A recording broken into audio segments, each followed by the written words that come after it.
জুব্বাটা হাতের মধ্যে লইয়া সঙ্গে সঙ্গে সিজদার মধ্যে পড়ে গেলেন। তাহলে বোঝা গেল কি আগের দিনের আল্লাহর ওলি যারা ছিল তারা সকলে নামাজ পড়তো কি পড়তো না? কথা বলেন, আগের দিনের আল্লাহর ওলিরা নামাজ পড়তো কি পড়তো না? এখনকার যুগের যারা আল্লাহর ওলি নাম বেচা খায়, যারা নিজেকে আল্লাহর ওলি দাবি করে, বাঁশ গাছের তলে বট গাছের তলে বিভিন্ন আস্তানা বানাইয়া গাঞ্জার পট টানে, আবার নিজেকে আল্লাহর ওলি দাবি করে, এই সমস্ত আল্লাহর ওলির কোনো দাম নাই। জোরে বলেন ঠিক না? ঠিক নিও। যারা খাঁটি আল্লাহর ওলি হবে তারা নামাজ পড়বে, রোজা রাখবে, তারপরে কি বলে যে হক হালালি খাবে, কখনো মিথ্যা কথা বলবে না। যেই সমস্ত মানুষ এত বড় বড় চুল রাইখা নামাজের কাছে নাই, রোজার কাছে নাই, হজ যাকাতের কাছে নাই, বলে নামাজ পড়া লাগতো না, আল্লাহর রাসূলের প্রেমিক হইলে নামাজের দরকার নাই, এরকম কথা যারা বলবে তারা কি আল্লাহর ওলি নাকি শয়তান? তারা হলো শয়তান। আল্লাহর ওলি ওয়াইস সঙ্গে সঙ্গে সিজদার মধ্যে পড়ে গেলেন। সিজদার মধ্যে পইরা হযরতে আল্লাহর ওলি ওয়াইস আল্লাহ রাব্বুল আলামিনের সাথে কথা শুরু করে দিলেন। আল্লাহ রাব্বুল আলামিনকে ডাক দিয়া বলেন, হে রাব্বুল আলামিন, তোমার প্রিয় হাবিবের জুব্বা মোবারক আমার হাতে, তোমার হাবিবের এই জুব্বা মোবারক রুসিলায় আমি ওয়াইস তোমার কাছে দোয়া করি, তুমি তোমার বান্দাদেরকে তুমি মাফ করে দাও, উম্মতে মুহাম্মদীকে মাফ করে দাও। আল্লাহ রাব্বুল আলামিনের পক্ষ থেকে জবাব আসলো, ওয়াইস আমি সবাইকে মাফ করব না, তবে তোমার দোয়ার কারণে আমি কিছু সংখ্যক লোককে মাফ করে দেব। হযরত ওয়াইস বলেন, না এটা হবে না। সেজদা থেকে তিনি মাথা উঠান না, তিনি জুব্বা মোবারক হাতের মধ্যে লইয়া আল্লাহ রাব্বুল আলামিনকে আবার ডাক দিয়া বলেন, আয় রব্বে কারীম, তোমার এই বান্দাগুলাকে তুমি মাফ করে দাও। আল্লাহ রাব্বুল আলামিন ডাক দিয়া বলেন, আমি কয়েক হাজার মানুষকে মাফ করে দেব। হযরত ওয়াইস আল্লাহর ওলির কারণে আল্লাহ রাব্বুল আলামিন অনেকগুলা মানুষকে মাফ করে দেবেন। হযরত ওমর আয়েশা সামনে উপস্থিত হইলেন। হযরত ওয়াইস ডাক দিয়া বলেন, আমি আল্লাহর সাথে ছিলাম, আপনি আমার দেনটা কেন ভেঙে দিলেন? হযরত ওয়াইস সিজদা থেকে মাথা উঠাইলেন, মাথা উঠাইয়া জুব্বা মোবারক গায়ের মধ্যে পরিধান করলেন। গায়ের মধ্যে পরিধান কইরা হযরত ওমরকে ডাক দিয়া বলেন, ওমর, আল্লাহ তাআলা আমার সাথে ওয়াদা করেছে, আল্লাহ রাব্বুল আলামিন বনি রাবিয়া এবং বনি খোজামা গোত্রের যতগুলা ছাগল আছে, এই ছাগলের পালের মধ্যে যতগুলা ছাগল আছে, এই ছাগলের গায়ের মধ্যে যতগুলা পশম আছে, এই পরিমাণ মানুষগুলাকে আল্লাহ তাআলা এই বান্দার উসিলা মাফ করে দেবেন। জোরে বলেন সুবহানাল্লাহ। আল্লাহর ওলিরা মাফ করাইতে পারে কি পারে না? গুনাহ মাফ করাইতে পারেনিও। মানুষদেরকে আল্লাহর ওলি বানাইতে পারে কি পারে না? আল্লাহর ওলি বানাইতে পারে। হযরত ওয়াইস বললেন, আল্লাহ রাব্বুল আলামিন আমার উসিলায়, এই বান্দার উসিলায় অনেকগুলা মানুষকে আল্লাহ মাফ করে দিবেন, হাজার হাজার মানুষকে আল্লাহ মাফ করে দিবেন। হযরত আবু বকর আশ্চর্য হয়ে গেলেন। এবার হযরত ওমর রাদিয়াল্লাহু তাআলা আনহু বলেন, আমাকে কিছু উপদেশ দেন। হযরত ওয়াইস আল কারনী বলেন, আপনাকে আমি কি উপদেশ দেব? আপনি আল্লাহর নবীর সাহাবী, আপনার থেকে আমি আরো উপদেশ নেওয়ার দরকার। আচ্ছা আপনি বলেন তো, আল্লাহর নবীকে আপনারা দেখছেননি? হযরত ওমর ডাক দিয়া বলে, আমরা আল্লাহর নবীকে দেখছি। হযরত ওয়াইস ডাক দিয়া বলে, আল্লাহর নবীর ব্রু মুবারক গুলা কেমন ছিল একটু আমাকে বলেন। আপনার আল্লাহ রাসূলের ব্রু গুলা কেমন ছিল একটু বলেন। হযরত আবু বকর, হযরত ওমর, হযরত আলী তিনি জবাব দিতে পারলেন না। হযরত ওয়াইস আশ্চর্য হয়ে গেলেন। আবার ডাক দিয়া বলেন, আপনারা কি আল্লাহর নবীর বন্ধু? বলে, হ্যাঁ আমরা আল্লাহর নবীর বন্ধু। হযরত ওয়াইস ডাক দিয়া বলে, আপনাদের দাঁতগুলো একটু দেখি বাবা। হযরত ওমর, হযরত আবু বকর, হযরত আলী দাঁতগুলা দেখাইলেন। হযরত ওয়াইস একটা চিৎকার কইরা ডাক দিয়া বলেন, আল্লাহর নবীর সাহাবীরা, আপনারা কেমন আল্লাহর নবীর বন্ধু? যদি আল্লাহর নবীর বন্ধু হয়ে থাকতেন, আপনারা যেই দিন উহুদের ময়দানে কাফেরেরা আমার নবীকে পাথর দিয়ে আঘাত কইরা তার দন্তন মোবারক ভেঙ্গে ফেলল, ওই নবীর না জানি কত কষ্ট হইছে। আপনার আল্লাহর নবীর দন্ত মোবারক শহীদ হয়ে গেল। হ্যাঁ আবু বকর, হে ওমর, হে আলী, তোমাদের দাঁতগুলো এখনো কেন সঙ্গে আছে? আল্লাহর নবী উহুদের ময়দানে কাফেরের আঘাতে তার দন্তন মুবারক শহীদ হয়ে গেছে। হযরত ওয়াইস বলে, তোমরা যদি আল্লাহর নবীর সত্যিকার আশিক হইতা, তাহলে তোমাদের দাঁতগুলো এখনো কিভাবে এখনো আছে। হযরত ওয়াইস নিজের দাঁতগুলা বাইর করে দিল, মুখটা হা করলো, আর ডাক দিয়া বলে, আবু ওমর দেখো তো আমার দাঁতগুলা আছে কিনা। হযরত ওমর ডাক দিয়া বলে, তোমার তো কোনো দাঁত নাই। হযরত ওয়াইস আল কারণে ডাক দিয়া বলে, হে আল্লাহর নবীর সাহাবীরা, যেদিন আমি শুনতে পাইলাম আল্লাহর নবী উহুদের ময়দানে দান মুবারক শহীদ হয়েছে, আমি হযরত ওয়াইস একটা পাথর হাতের মধ্যে লইয়া সর্বপ্রথম নিজের সামনের দাঁতের মধ্যে আঘাত করলাম। আঘাত করার পরে একটা দাঁত ভেঙে গেল।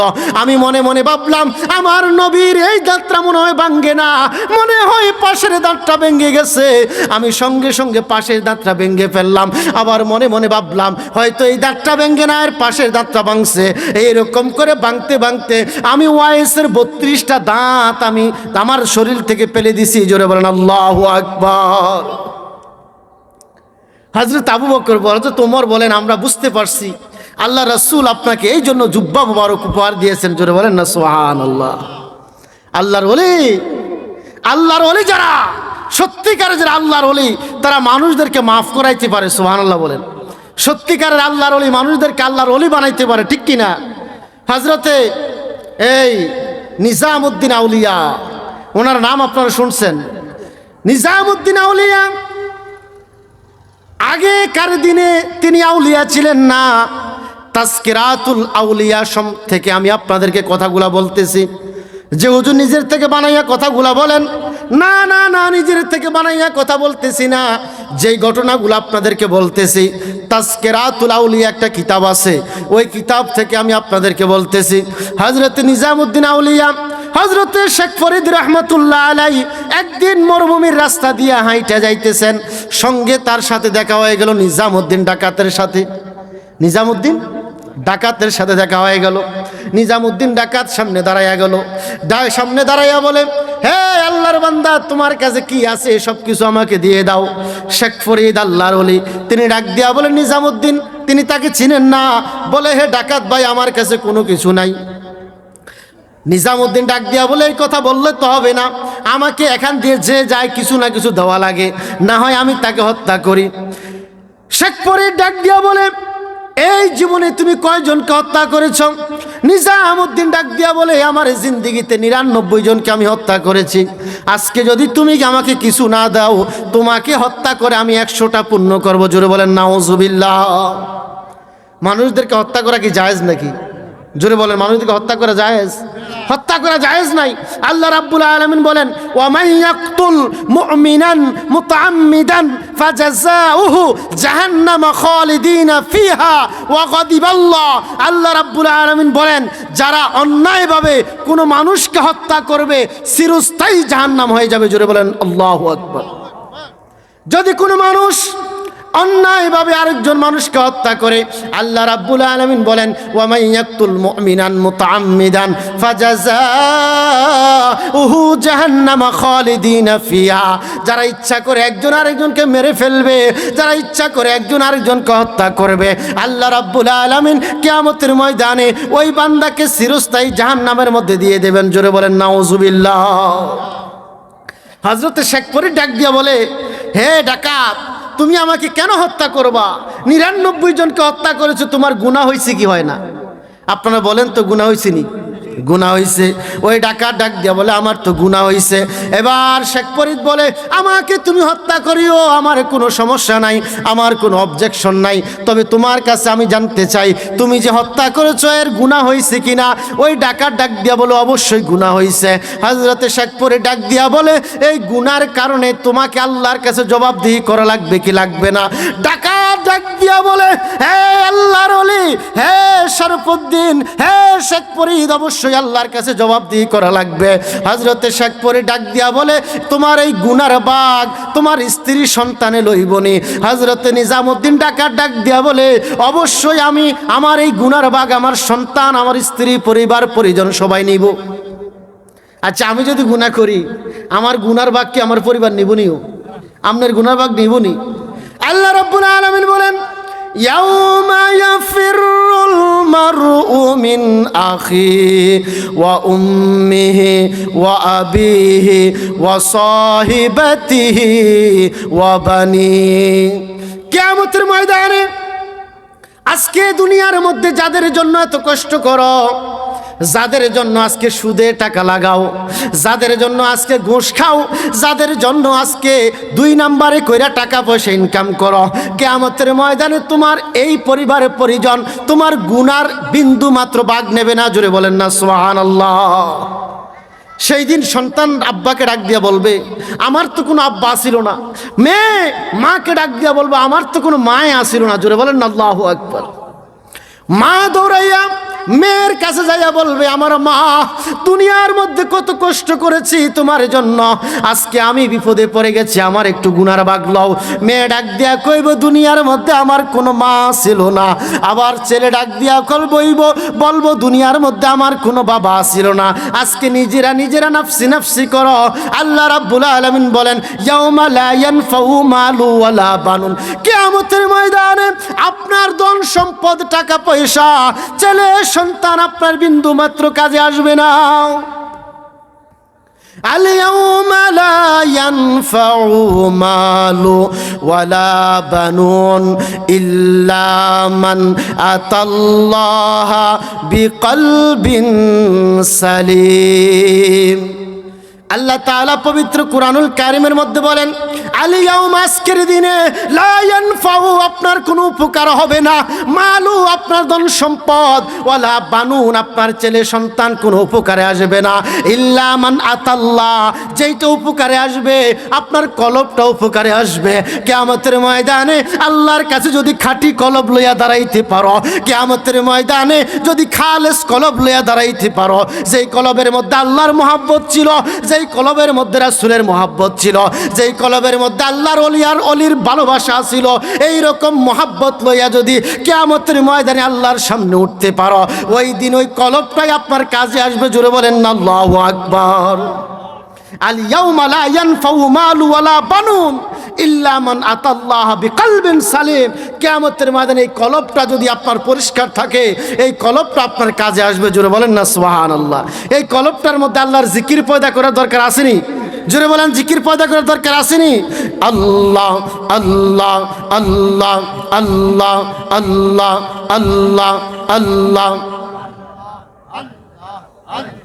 মোহাব্বতে আল্লাহ আল্লাহ আল্লাহ আল্লাহ আল্লাহ আল্লাহ আল্লাহ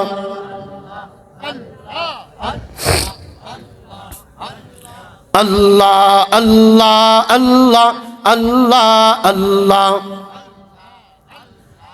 আল্লাহ লা ইলাহা ইল্লাল্লাহু মুহাম্মাদুর রাসূলুল্লাহ সাল্লাল্লাহু আলাইহি ওয়াসাল্লাম। বাবারা বলতেছিলাম নিজামউদ্দিন ডাকাত শেখ ফরিদকে ডাক দিয়া বলে আমাকে যদি কোনো কিছু না দিতে পারো তাহলে তোমাকে আমি হত্যা করে ফেলবো। শেখ ফরিদ ডাক দিয়া বলে আমাকে হত্যা করে কোনো লাভ হবে না, আমাকে যদি হত্যা করো তোমার গুনাহ হবে, এই গুনার ভাগ তোমার সন্তানেরা লইবনি। ওই ডাকাত ডাক দিয়া বলে অবশ্যই আমার সন্তানেরা আমার গুনার ভাগ লইব। হযরতে শেখ ফরিদ ডাক দিয়া বলে আমি কখনো বিশ্বাস করি না, তুমি বাড়িতে যাইয়া তোমার সন্তানদেরকে জিজ্ঞাসা করে আসো। ওই ডাকাত ডাক দিয়া বলে ভালো বুদ্ধি করেছ, আমি যদি বাড়িতে যাই এই দিক দিয়া তুমি চলে যাইবা আর আমি তোমাকে খোঁজ খবর পাবো না। হযরতে শেখ ফরিদ ডাক দিয়া বলে কখনো না, আমাকে তুমি গাছের সঙ্গে বাইদা বাড়িতে যাও, বাড়িতে যাওয়ার পরে জিজ্ঞেস করো, তোমার সন্তানদেরকে জিজ্ঞেস করো তোমার যেই গুনাহ হইছে এই গুনার ভাগ তারা লইবনি। হযরতে শেখ ফরিদকে গাছের সাথে বাঁধলেন। হযরতে শেখ ফরিদ আল্লাহর একজন বিশাল একজন আল্লাহর ওলি, তাকে গাছের সাথে দড়ি দিয়া ভালো কইরা বাঁধলেন। ওই ডাকাত বাঁধলেন, বাইন্দা বাড়ির দিকে রওনা হইলেন। বাড়িতে যাইয়া স্ত্রীকে ডাক দিয়া বলে আমার স্ত্রী আজকে কোনো খাওয়া দাওয়া করবো না, তোমার সাথে কিছু কথা আছে, আমার কাছে আসো। স্ত্রী আসলো, আসার পরে ডাক দিয়া বলে স্ত্রী রে আমি যে ডাকাতি কইরা এই ধন সম্পদগুলো আইনা তোমার কাছে দেই, স্বর্ণ অলঙ্কারগুলো আইনা তোমার কাছে দেই, তুমি এগুলা দিয়া সুন্দর করে সাজো, কিয়ামতের ময়দানে যখন আমার গুনার জন্য আল্লাহ আমাকে পাকড়াও করবে আমার এই গুনার ভাগ তোমরা লইবানি। স্ত্রী ডাক দিয়া বলে স্বামী আমার জীবনে কোনোদিন তোমার গুনার ভাগ আমি নেব না, আমার বাবা আমাকে তোমার কাছে বিবাহ দিয়েছে, আমার ভরণ পোষণের দায়িত্ব হলো তোমার। তুমি কি চুরি করে আনো না ডাকাতি করে আনো এটা আমার জানার দরকার নাই। কিয়ামতের ময়দানে তোমার গুনার ভাগ আমি লইতে পারতাম না। ওই ডাকাতের মনের মধ্যে একটা ধাক্কা খাইল। ওই সময় ডাকাত তার সন্তানকে ডাক দিল, ছেলেকে ডাক দিল, ডাক দিয়া বলে আমার সন্তান, আমি যে ডাকাতি করি, আমি যে অন্যায় করি, অপরাধ করি, গুনাহ হয়, এই গুনার ভাগ কিয়ামতের ময়দানে তোমরা লইবানি। ওই সন্তান ডাক দিয়া বলে আব্বা তুমি আমাদের পিতা, আমাদের ভরণ পোষণ দেওয়ার দায়িত্ব তোমার। তুমি কি চুরি করে আনবা না ডাকাতি করে আনবে এটা আমার জানার দরকার নাই। কিয়ামতের ময়দানে তোমার গুনার ভাগ আমরা লইতাম না। হযরতে শেখ ফরিদ হযরতে নিজামুদ্দিন ডাকাত একটা দৌড় মারলেন। দৌড় দিয়া ওই জঙ্গলের মধ্যে যাইয়া শেখ ফরিদের পায়ের মধ্যে পইরা গেলেন, হাতের বান্ধনগুলা ছাইরা দিলেন। ডাক দিয়া বলে আল্লাহর বান্দা আপনার কথা সত্য হয়েছে, আমার সন্তানকে ডাক দিলাম গুনার ভাগ লইবানি, আমার বিবিরে ডাক দিলাম গুনার ভাগ লইবানি, তারা বলে তো আমার গুনার ভাগ নিতে পারবো না। তাহলে এতদিন ডাকাতি করলাম কার জন্য? 99 জন মানুষকে হত্যা করলাম কার জন্য? আপনার পায়ের মধ্যে ধরলাম, জীবনে আর কোনোদিন গুনাহ করব না, আমাকে খাঁটি আল্লাহর বান্দা বানাইয়া দেন। হযরতে শেখ ফরিদ ডাক দিয়া বলে তুমি যেই গুনাহ করেছো এই গুনাহ মাফ হওয়ার মতো না, তবে তোমাকে আমি এই গাছের নিচে বসায় দিলাম, আমার সাথে তুমি কালেমা পড়ো, তওবা করো। হযরতে নিজামুদ্দিন হযরতে শেখ ফরিদের সাথে হাতের মধ্যে হাত রেখে কালিমা পড়লেন, তওবা করলেন। তওবা করার পরে হযরতে শেখ ফরিদ বলল এইটা হলো মরা গাছ, এই মরা গাছের নিচে তোমাকে বসাইয়া দিলাম, তুমি এখানের মধ্যে বসে বসে আল্লাহর জিকির করবা, আল্লাহর ইবাদত করবা। যেই দিন এই মরা গাছের মধ্যে দেখবা ফুল এবং ফল হয়েছে, মনে করবা আল্লাহ তোমার উপরে রাজি খুশি হয়ে গিয়েছে, আল্লাহ তোমার জীবনের গুনাহগুলা ওই দিন মাফ করে দিয়েছে। জোরে বলেন না সুবহানাল্লাহ। আল্লাহ পারেনিও, আল্লাহ মরা গাছে ফুল দিতে পারেনি, মরা গাছে আল্লাহ ফল দিতে পারেনি। মরা গাছ আল্লাহ রাব্বুল আলামিন মরা গাছের মধ্যে সব কিছু দিতে পারেন। আমার নবী নারে তাকবীর আল্লাহু আকবার, নারে রিসালাত ইয়া রাসূলুল্লাহ, মুহাম্মদ শফি সাহেবের আগমন, শুভেচ্ছার স্বাগতম, মাদারপুরের পক্ষ থেকে লাল গোলাপ শুভেচ্ছা। নারে তাকবীর আল্লাহু আকবার, নারে রিসালাত ইয়া রাসূলুল্লাহ, মুহাম্মদ শফি সাহেবের আগমন, শুভেচ্ছার স্বাগতম, মাদারপুরের পক্ষ থেকে লাল গোলাপ শুভেচ্ছা। নারে তাকবীর আল্লাহু আকবার, নারে রিসালাত ইয়া রাসূলুল্লাহ, মুহাম্মদ জাহিদুল শফি সাহেবের আগমন, শুভেচ্ছার স্বাগতম, মাদারপুরের পক্ষ থেকে লাল গোলাপ শুভেচ্ছা। আলহামদুলিল্লাহ, আমাদের প্রাণপ্রিয় মুর্শিদ কেবলা আমাদের সামনে আমাদের আজকের এই প্রোগ্রামে এসে উপস্থিত হয়েছেন। আমরা সকলেই আমাদের এই গ্রামের পক্ষ থেকে, মাদারপুর গ্রামের পক্ষ থেকে আমরা সকলে আহলান সাহলান মুবারকবাদ জানাই। আল্লাহ তাআলা আমাদের ফিরসা হুজুর হায়াতের মধ্যে অপুরন্ত বরকত দান করেন, সকলে বলেন আমিন। বাবারা, আমাদের এই দরবারে ওয়াজিদিয়া সম্পূর্ণ বেজাল মুক্ত একটা দরবার, ঠিক নেই? এই দরবারের মধ্যে কোনো শিরিক নাই, এই দরবারের মধ্যে কোনো বেজাল নাই, এই দরবারের মধ্যে কোনো বেদাত নাই, এই দরবারের মধ্যে কোনো বাড়াবাড়ি নাই, এই দরবারের মধ্যে কোনো সারাসারি। দেখবেন কত দরবার, আগের পিসাব চলে গেছে, বর্তমান পিসাব নতুন অনেক কিছু চালু করছে, ঠিক নেই? আমাদের দরবারে কি এরকম আছে? এরকম নাই। আমাদের দরবারে বেজাল নাই, আমাদের দরবারে বেদাত নাই, আমাদের দরবারে শিরিক নাই। যদি এই দরবারের মধ্যে হাত দিতে পারেন তাহলে আপনার জিন্দেগি কামিয়াব হয়ে যাবে। জোরে বলেন না সুবহানাল্লাহ। সৈয়দি মুর্শিদি আতিক শাহ ওয়াজিদি, সৈয়দি মুর্শিদি জাহেদ শাহ আতিকি, তাদের তরে দিতে পারি, তাদের তরে দিতে পারি মুদের সকল কোরবানি, সৈয়দি মুর্শিদি। ঠিক নিও, সৈয়দি মুর্শিদি জাহেদি শাহাতিকি তাদের তরে দিতে পারি, তাদের তরে দিতে পারি মোদের জানে কোরবানি সৈয়দি মুর্শিদি। রাখতে যদি চাও হে ইমান ওয়াজিদি আর দরদামান, রাখতে যদি চাও হে ইমান ওয়াজিদি আর দরদামান, ইমানে থাকলে সবই আছে। ঠিক নেই কথা বলেন না ঠিক কিনা, একটু জোরে বলেন ঠিক কিনা।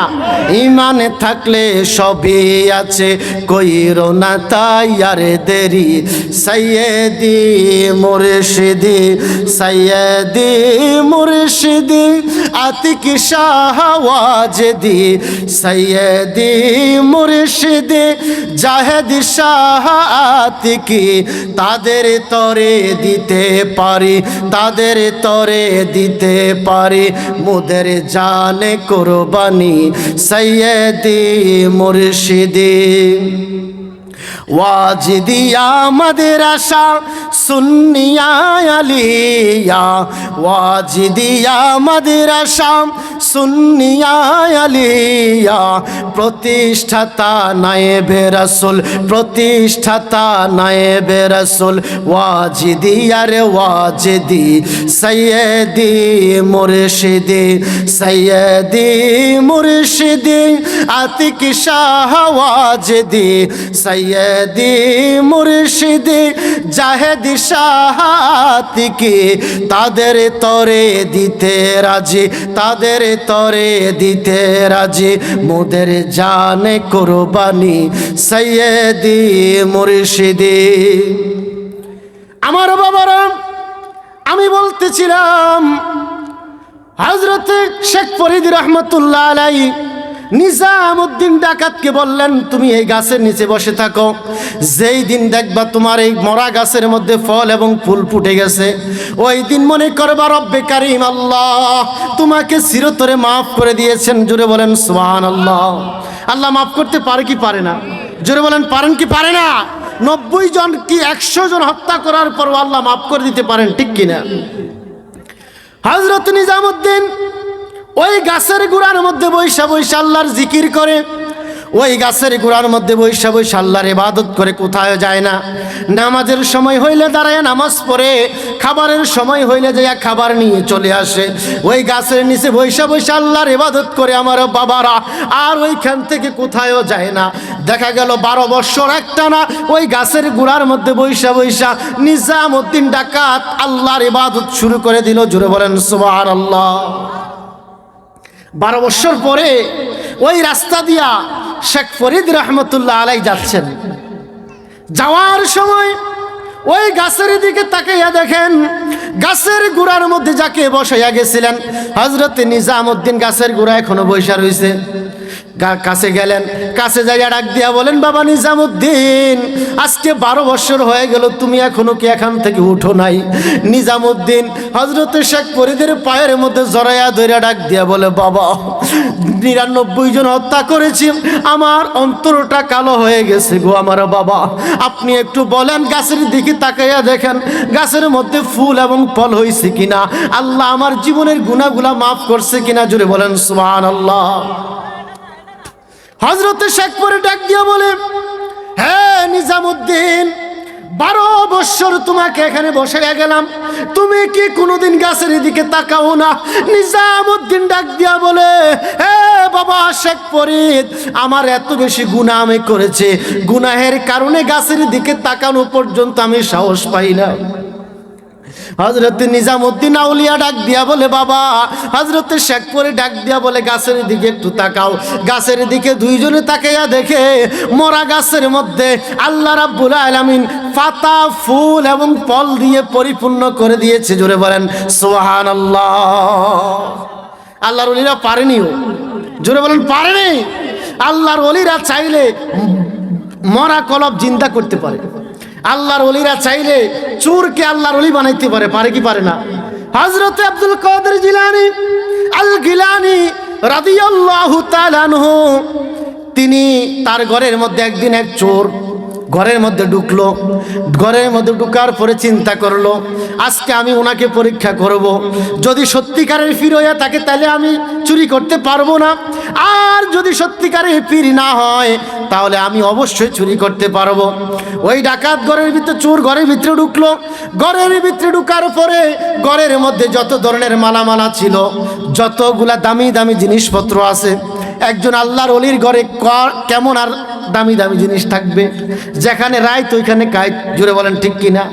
আমাদের দরবারে যে পীর সাহেব আল্লামা আতিকুল্লাহ খান সাহেব রহমতুল্লাহি তাআলা আলাইহি, ওনার বাড়িতে আপনারা গেছেন, উনি যদি চাইতো বাবা, খোদার কসম করে বলি, ঢাকার শহরে 10 তলা বিল্ডিং বানাইতে পারতো কি পারতো না? পারতো না বাবারা? উনি যদি চাইতেন চট্টগ্রামের মধ্যে সবচাইতে বড় বিল্ডিং উনি বানাইতে পারতেন। কারণ আমি তো দেখছি, আমি যখন ছোট ছিলাম 10 বছর বয়সে ওয়াজি দিয়াতে গিয়ে ভর্তি হয়েছি, আমরা দেখছি টাকার বান্ডেল আইনা বড় হুজুরের পায়ের মধ্যে মানুষেরা দিয়ে রাখত, নেন হুজুর আমার জন্য একটু দোয়া করেন। হুজুর এই টাকা হাতে নিতেন, নিয়া গরিব দুঃখীদের, এতিমখানা আছে এতিমখানার ছাত্রদেরকে খাওয়াইতেন। তারপরে কি বলে যে বোর্ডিং আসছিল, বোর্ডিং আছে, লিল্লা বোর্ডিং আছে, লিল্লা বোর্ডিংয়ের মধ্যে মানুষদেরকে ফ্রি খাওয়ায়। আমরা কি বলে যে ক্লাস 6-এ ভর্তি হয়েছি আর ফাজল পাশ করে ওইখান থেকে বাইরে হয়েছি। খোদার কসম করে বলি, কোনোদিন পড়ার জন্য একটা টাকা হুজুরকে কোনোদিন দেই নাই, পড়ার জন্য দেই নাই, খাওয়ার জন্য দেই নাই। ফি সাবিলিল্লাহ খাইছে, খাইতেছে, আল্লাহর ওলিকে মানুষ দিচ্ছে আর তিনি মানুষদেরকে খাওয়াইতেছেন। জোরে বলেন সুবহানাল্লাহ। উনি যদি চাইতেন চট্টগ্রামের মধ্যে সবচাইতে বড় বিল্ডিংটা ওনার থাকতো, ঠিক নেই? যারা সত্যিকারের আল্লাহর ওলি তারা দুনিয়াকে প্রাধান্য দেন না, বাল তুসিরুনাল হায়াতাদ দুনিয়া ওয়াল আখিরাতু খায়রু ওয়া আবকা। তারা দুনিয়ার চিন্তা করেন না, সর্ব অবস্থায় তারা মালিককে রাজি খুশি করার চিন্তা করেন। জোরে বলেন না সুবহানাল্লাহ। হযরত আব্দুল কাদেরের ঘরের মধ্যে ডাকাত ঢুকে গেল, চোর ঢুকে গেল। মনে মনে চিন্তা করলো, যা আছে আজকে লইয়া যামুগা। ডাকাত ওই ব্যাগের ভিতরে, বস্তার ভিতরে হযরতে আব্দুল কাদেরের যা কিছু আছে এগুলো ঢুকাইলো, বড় পীরের যা কিছু আছে ব্যাগের ভিতরে ঢুকাইলো। ঢুকাইয়া দরজার কাছে আসছে। যখন দরজার কাছে আসে, হঠাৎ করে দরজাটা বন্ধ হইয়া যায়। আবার যখন ব্যাগটা হাত থেকে ফালাইয়া দেয়, দরজাটা খুলে যায়। আবার যখন ব্যাগ লইয়া দরজার দিকে রওনা হয়, সঙ্গে সঙ্গে আবার দরজাটা বন্ধ হইয়া যায়। ডাকাত পড়ছে মহা বিপদে, বলে হায় রে, ব্যাগ সারিয়া দিলে দরজা খুলে, আবার ব্যাগ হাতে লইলে দরজা বন্ধ হয়ে যায়। এমন খেলা তো জীবনে আর কোনোদিন দেখি না। এবার ডাকাতের সুরের মনের মধ্যে ভয় আইসা গেল, বলল যদি আমি ধরা খাই তাহলে কিন্তু আমার অবস্থা খারাপ হয়ে যাইব। এবার ডাকাত চোর ব্যাগ হাতের থেকে ফালাইয়া দিল, বলল ব্যাগ রাখা দেয়, ব্যাগের আর দরকার নাই, আগে জীবন লইয়া বাঁচাই। এবার ব্যাগ রাখা যখন দরজার দিকে রওনা হইল, দেখা গেল এবার আর দরজা খুলে না, এবার আর দরজা খুলে আটকে গেছে। আল্লাহর ওলি কেরামত হযরতে আব্দুল কাদের জিলানী আল গিলানী রাদিয়াল্লাহু তাআলা আনহু, তিনি তাহাজ্জুদের নামাজ পড়ার জন্য ঘুম থেকে উঠলেন। চোর দেখলো অবস্থা খারাপ, এইবার যদি দেখে তাহলে তো আমারে ধইরা ফেলবে। চোর আইসা খাটের নিচে ঢুকলো। কোথায় ঢুকছে? চোর আইসা খাটের নিচে ঢুকছে। হযরত আল্লাহর ওলি আব্দুল কাদের জিলানী অজু বানাইয়া ঘরের মধ্যে আইসা তাহাজ্জুদের নামাজ আদায় করলেন, ফজরের নামাজ আদায় করলেন। ফজরের নামাজ আদায় করার পরে তিনি দেখতে পাইলেন অন্য একটা গ্রাম থেকে কিছু সংখ্যক মানুষ তার কাছে আসলো। আয়েশা বলে, আল্লাহর ওলি, আপনি যে অমুক আমাদের গ্রামের মধ্যে আরেকজন ওলিকে দায়িত্ব দিয়েছিলেন, উনি গত সপ্তাহে মৃত্যুবরণ করেছে। এখন আর আমাদের এলাকার মধ্যে কোনো আল্লাহর ওলি নাই, আপনি নতুন করে একজন আল্লাহর ওলি বানাইয়া দেন। সুবহানাল্লাহ কইতেন না? হযরত আব্দুল কাদের জিলানী চোখটা একটু বন্ধ করলেন, বন্ধ কইরা কিছুক্ষণ পরে ডাক দিয়া বলেন, আমার মুরিদেরা, আমার খাটের নিচে একজন আল্লাহর ওলি আছে, এই আল্লাহর ওলিকে নিয়ে যাও, তোমাদেরকে আল্লাহর ওলি বানাইয়া দিলাম। সুবহানাল্লাহ বলেন। খাটের নিচে ঢুকছে কি? জোরে কর না, কি ঢুকছে? সুর ঢুকছে। আর আব্দুল কাদের বলে, আমার খাটের নিচে একজন আল্লাহর ওলি আছে, তারা লইয়া যাও। আল্লাহর ওলি আব্দুল কাদের জিলানী তাকে ডাক দিলেন, বাবা বের হয়ে আসো। তিনি বের হয়ে আইসা কর হুজুরে আব্দুল কাদেরের সামনে দাঁড়ায়া গেলেন। হুজুর, আমি তো চুরি করতে আসছি, আমি তো আল্লাহর ওলি হইতে পারি নাই। হযরত আব্দুল কাদের বলেন, যাও তোমাকে অমুক এলাকার ওলি বানাইয়া দিলাম। জোরে বলেন সুবহানাল্লাহ। আল্লাহর ওলিরা চাইলে পারেনিও, পারে না মনে হয়। আল্লাহর ওলিরা চাইলে পারে। আল্লাহর ওলিরা চাইলে আল্লাহকে যেটা বলে আল্লাহ এটা করতে দেরি করে না। এই জন্য আল্লাহ রাব্বুল আলামিন বলছেন, আমার বন্ধুরা যেটা বলে আমি আল্লাহ এটা করি, তোমরা কখনো তাদের সাথে হিংসা বিদ্বেষ করিও না। মান আদালি ওয়ালিয়ান ফাকাদ আযামতু বিল হারব, যারা আমার ওলিদের সাথে দুশমনি করবে আমি আল্লাহ তাদের সাথে যুদ্ধ ঘোষণা করে দেই। জোরে বলেন না নাউজুবিল্লাহ। যারা কি করে, আল্লাহর ওলিদের সাথে যারা বিরোধিতা করে, আল্লাহর ওলিদের বিরুদ্ধচারণ যারা করে, যারা আল্লাহর ওলির সাথে দুশমনি করে, আল্লাহ রাব্বুল আলামিন বলে আমি তাদের সাথে কি করি, তাদের সাথে দুশমনি পোষণ করি, আমি তাদের সাথে যুদ্ধ ঘোষণা করে দেই। বাবারা কখনো আল্লাহর ওলিদের সাথে বেয়াদবি করবেন না। আল্লাহর ওলির দরবারে যাবেন, যাইয়া তাদের থেকে সোহবত নেবেন, তাদের সাথে মুসাফা করবেন, দোয়া নেবেন, আল্লাহর ওলিদের হাতে বায়াত গ্রহণ করবেন। যে হুজুর আল্লাহর ওলিদের হাতে বায়াত কেন করব? আল্লাহর ওলিদের হাতে বায়াত কেন করবেন? ইমাম ইবনে তাইমিয়া রাহমাতুল্লাহ আলাইহি, ওনাকে জিজ্ঞেস করা হয়েছে যে আল্লাহর ওলিদের হাতে বায়াত কেন হব? তিনি জবাব দিলেন, আল্লাহর ওলিদের হাতে বায়াত হইবা যেন তোমার কলবটা ঠিক থাকে। জোরে বলেন সুবহানাল্লাহ। আল্লাযীনা আমানু ওয়া কানু ইয়াত্তাকুন, আল্লাহর ওলিদের হাতে বায়াত করবা, বায়াত হইবা নিজের কলবটাকে ঠিক রাখার জন্য। তোমার পীর ও মুর্শিদ তোমাকে যেই সবক দিবে, আমাদের একটা ওজিফা আছে না, আসেনি? আমাদের একটা ওজিফা আছে, ওই ওজিফার মধ্যে লেখা আছে কিভাবে আমল করবেন, দৈনিক কতটুকু জিকির করবেন, দৈনিক কি তাসবিহগুলা পড়বেন। এই তাসবিহগুলা যদি পড়েন, এই আমলগুলা যদি করেন, এই সংক্ষিপ্ত আমলের কারণে কিয়ামতের ময়দানে আল্লাহ আপনাকে জান্নাতে দিতে পারে কি পারে না? পারে। আল্লাহর ওলিদের দরবারে যাবেন নিজের কলবকে ঠিক করার জন্য। আল্লাহর ওলিদের দরবারে গেলে কলব ঠিক হয়ে যায়, গুনাহ থেকে বাঁচা যায়, ঠিক কিনা?